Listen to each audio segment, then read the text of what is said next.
নমস্কার বন্ধুরা, চুমকি রন্ধনশালায় আপনাদের সবাইকে স্বাগত। আমার আজকের রেসিপি বেসনের পাঁপড়। এই রেসিপিটি খুব ঝটপট করে বানিয়ে নিতে পারবেন। ঝামেলা ছাড়া কিভাবে বানানো যায় সেটাই শেয়ার করব। আশা করি রেসিপিটি আপনাদের ভালো লাগবে। বেসনের পাঁপড় তৈরি করার জন্য প্রথমে নিয়ে নিচ্ছি 100 গ্রাম পরিমাণে বেসন, দিয়ে দিচ্ছি ময়দা। আমরা যতটা পরিমাণে বেসন নিয়েছি ঠিক তার 4 ভাগের 1 ভাগ ময়দা দিতে হবে। পরিমাণ মতো লবণ দিয়ে দিচ্ছি, আর দিয়ে দিচ্ছি হাফ চামচ পরিমাণে গোলমরিচ গুঁড়ো, হাফ চামচ পরিমাণে কালো জিরে, দিয়ে দিচ্ছি বেকিং পাউডার, 2 চামচ পরিমাণে সর্ষের তেল। আপনারা চাইলে সাদা তেলও দিতে পারেন। এবারে সমস্ত উপকরণ একসাথে খুব ভালোভাবে মিশিয়ে নিতে হবে। সমস্ত উপকরণ একসাথে খুব ভালোভাবে মিশিয়ে নিয়েছি। এবার অল্প অল্প পরিমাণে জল দিয়ে একটা ডো তৈরি করে নিতে হবে। খুব ভালোভাবে আমি ডোটা তৈরি করে নিয়েছি। এবারে 10 মিনিট আমি ডোটা ঢাকা দিয়ে রেখে দেবো। 10 মিনিট পর ফিরে এলাম, আর এখন ডোটা খুব ভালোভাবে সেট হয়ে গেছে। এবার এই ডোটাকে এইরকমভাবে একটু লম্বালম্বি করে নেব, তারপর একটা ছুরির সাহায্যে কেটে নেব।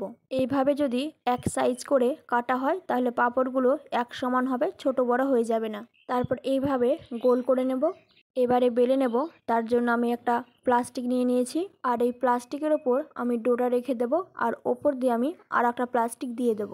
এইভাবে পাঁপড়টা যদি বেলা হয় তাহলে তুলতে কোনো সমস্যা হবে না, আর এইভাবে খুব তাড়াতাড়ি বেলা যায়। পাঁপড়টা যতটা সম্ভব পাতলা করে বেলে নিতে হবে। পাঁপড়টা আমি পাতলা করে বেলে নিয়েছি, দেখুন তুলতে কোনো সমস্যাই হলো না। আর এইভাবে আমি সমস্ত পাঁপড়গুলো বেলে নেব। আমার সমস্ত পাঁপড়গুলো বেলা হয়ে গেছে। এবার এই পাঁপড়গুলো শুকিয়ে নেব, তবে সরাসরিভাবে আমি রোদ্রে শুকোবো না। কিছুক্ষণ ঠান্ডা জায়গা রেখে আমি তারপরে রোদ্রে দিয়ে পাঁপড়গুলোকে খুব সুন্দরভাবে শুকিয়ে নেব। যদি আপনারা পাঁপড় 1 বছর সংরক্ষণ করে রাখতে চান তাহলে অবশ্যই কিন্তু রোদ্রে শুকিয়ে নেবেন।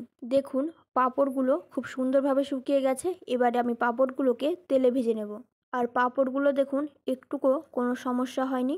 দেখুন পাঁপড়গুলো কোনো জায়গায় ভাঁজও হয়নি, আবার ছিঁড়েও যায়নি। এইভাবে যদি পাঁপড় বানানো যায় তাহলে মাসের পর মাস রোদ্রে দিয়ে শুকোলেই মাসের পর মাস সংরক্ষণ করে রাখতে পারবেন। এবারে আমি পাঁপড়টাকে তেলে ভেজে নেব। আমি আগে থেকে তেল গরম করে নিয়েছি। এবার আলতো হাতে পাঁপড়টা দিয়ে গ্যাসের ফ্লেমটাকে কমিয়ে পাঁপড়টাকে ভেজে নিতে হবে।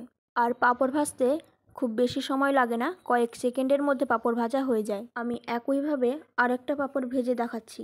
দেখুন পাঁপড়গুলো একদম মুচমুচে হয়েছে। আমি একটা পাঁপড় ভেঙে দেখাচ্ছি কতটা মুচমুচে হয়েছে। আমার আজকের এই পাঁপড়ের রেসিপি আপনাদের কেমন লাগলো অবশ্যই আমাকে কমেন্ট করে জানাবেন। ভালো লাগলে লাইক ও শেয়ার করার অনুরোধ রইল।